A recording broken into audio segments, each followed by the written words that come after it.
Corona మహమ్మారి చేసిన మహాప్రళయ విధ్వంసాన్ని ఇప్పుడిప్పుడే మర్చిపోతున్న ప్రపంచానికి మరో సైలెంట్ కిల్లర్ ని పరిచయం చేశాయి మన ఆరోగ్య సంస్థలు. ఆ కిల్లర్ పేరే డయాబెటీస్.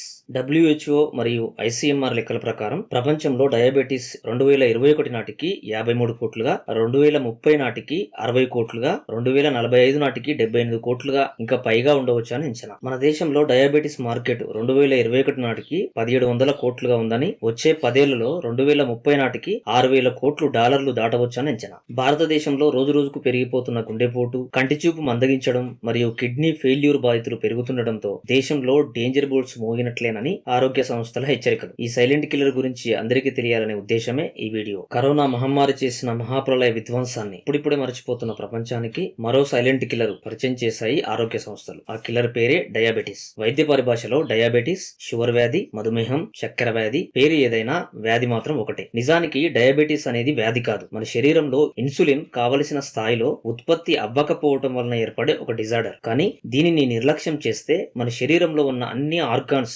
విచ్ఛిన్నం చేసే సైలెంట్ కిల్లర్ గా మారిపోతుంది.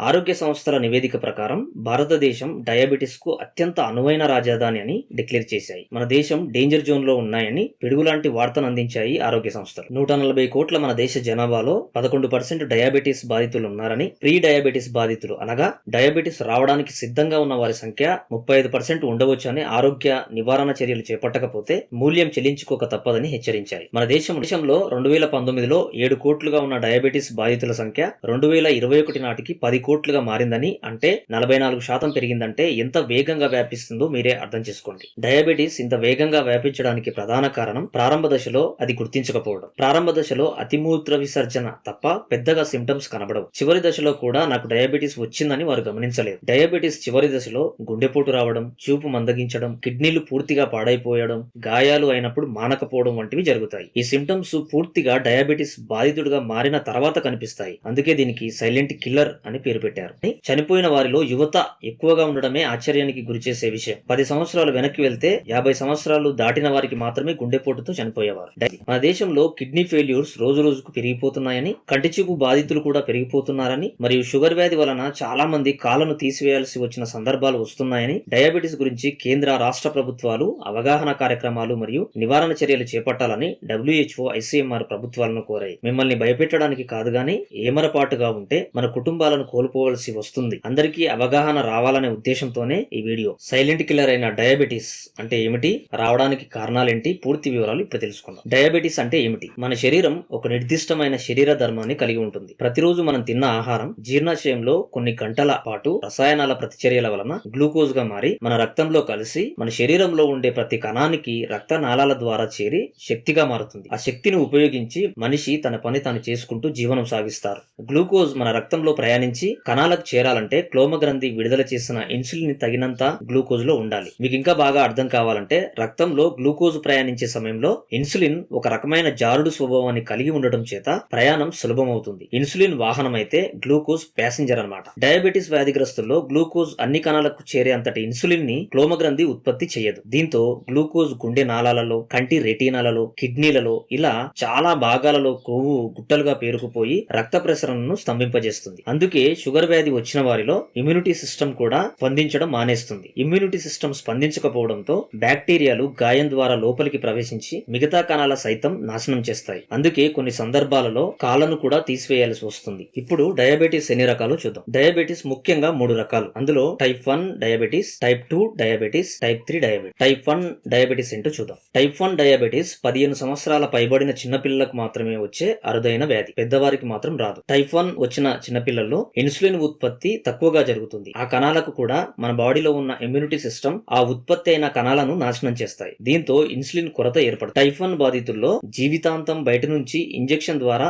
ఇన్సులిన్ తీసుకోవాల్సిందే. షుగర్ వ్యాధి ఇన్సులిన్ కనుగొన్న ఫెడరిక్ బ్యాటింగ్ గౌరవార్థం నవంబర్ 14న ప్రపంచ మధుమేహ దినోత్సవాన్ని మనం జరుపుతాం. టైప్ 1 డయాబెటీస్ తో మనకు ఎక్కువ ప్రమాదం లేదు. టైప్ 2 డయాబెటీస్ తర్వాత తెలుసుకుందాం. Type 3 diabetes. టైప్ 3 డయాబెటీస్ గర్భిణీలకు మాత్రమే వస్తుంది. డాక్టర్ సలహాలతో గ్లూకోజ్ ను కంట్రోల్లో ఉంచుకుంటే సరిపోతుంది. సరిపోతుంది. గర్భిణీలు సైతం నిర్లక్ష్యం వహిస్తే పుట్టిన పిల్లలకు వచ్చే ప్రమాదం ఉంటుంది. టైప్ 1 లాగే టైప్ 3 కూడా మనకు అంత ప్రమాదం ఉండదు. టైప్ 2 డయాబెటీస్ ఏంటో తెలుసుకుందాం. యువతను మొదలుకొని పెద్దవారిలో సైలెంట్ కిల్లర్ గా మారే అతిపెద్ద ముప్పు డయాబెటీస్ టైప్ 2. టైప్ 2 వచ్చిన వారిలో ఇన్సులిన్ గ్లూకోజ్ కణాలకు చేరకుండా అవసరమైనంత ఇన్సులిన్ ఉత్పత్తి అవ్వని కారణంగా టైప్ 2 డయాబెటీస్ సంక్రమిస్తుంది. ప్రపంచ జనాభా 800 కోట్ల మందిలో 53 కోట్ల మందికి డయాబెటీస్ ఉన్నట్టుగా WHO ప్రకటించింది. మన దేశ జనాభా 140 కోట్లలో 10 కోట్ల మందికి ఉన్నట్లుగా ప్రీ డయాబెటీస్ 35% గా ఉందని సమాచారం. దీన్ని బట్టి ఆలోచిస్తే ఎంత డేంజర్ జోన్ లో మనం ఉన్నామో తెలుస్తుంది. డయాబెటీస్ ని ప్రారంభ దశలో గుర్తించలేం, అలా అని మధ్యస్థ దశలో కూడా గుర్తించలేం, అలా అని చివరి దశలో కూడా గుర్తించడం చాలా కష్టం. ఇది కేవలం ల్యాబ్ లో టెస్ట్ చేయించుకుంటేనే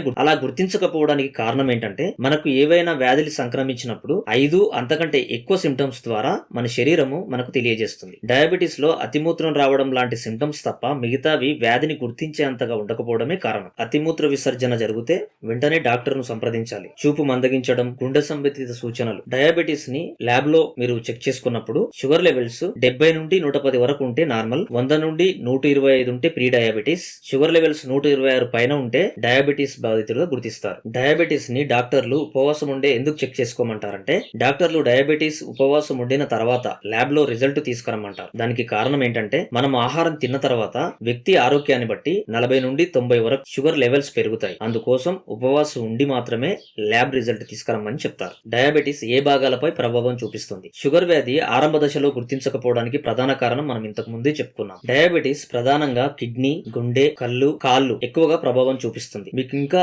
క్లారిటీగా తెలియాలంటే మన రక్త ప్రసరణ వ్యవస్థలో 2 రక్తనాళాలు మన శరీరంలో ఉంటాయి. అవి చిన్న రక్తనాళాలు, పెద్ద రక్తనాళాలు. చిన్న రక్తనాళాలు కళ్ళు మరియు కిడ్నీలలో దాదాపుగా ప్రతి వ్యవస్థలో వ్యాపించి ఉంటాయి. పెద్ద రక్తనాళాలు గుండె, కాళ్ళు, తల క్రింది భాగంలో ఎక్కువగా వ్యాపించి ఉంటాయి. షుగర్ వ్యాధి వచ్చిన వారిలో గ్లూకోజ్ శరీర భాగాలకు తీసుకువెళ్లే ఇన్సులిన్ తక్కువగా ఉత్పత్తి అవ్వడం వల్ల గ్లూకోజ్ వ్యర్థాలు క్రొవ్వుగా మారి రక్తనాళాలలో రక్తం ప్రసరించకుండా మరియు శక్తికి అవసరమయ్యే గ్లూకోజ్ కణాలకు చేరకుండా చేస్తుంది. దీంతో మనిషికి అవసరమయ్యే శక్తి ఉత్పత్తి అవ్వక డయాబెటీస్ పూర్తిగా వచ్చిన తర్వాత ఈ సింప్టమ్స్ బయటపడతాయి. ఈ రోజుల్లో గుండె జబ్బుకు ప్రధాన కారణం డయాబెటీస్. కంటిలోని రెటీనాలో గ్లూకోజ్ పేరుకుపోయి కంటి చూపు మందగిస్తుంది. అలాగే కిడ్నీ వ్యవస్థలో రక్త ప్రసరణ జరగకపోవడం వలన కిడ్నీలు పాడైపోతాయి. మోకాలి కింది భాగాలకు గ్లూకోజ్ చేరక రక్త ప్రసరణ జరగక తిమ్మిర్లతో మొదలై గాయమైతే మారని దశకు చేరుకుంటుంది. మనం తీసుకునే ఆహారం మరియు గాలి ద్వారా కూడా డయాబెటీస్ వస్తుంది. అధిక క్రొవ్వు ఆహారాలు, మాంసాహారం, బేకరీ ఫుడ్స్, ఆయిల్ తో చేసిన వేపుడు ఆహారాలు, తీపి పదార్థాలు, స్టెరాయిడ్స్,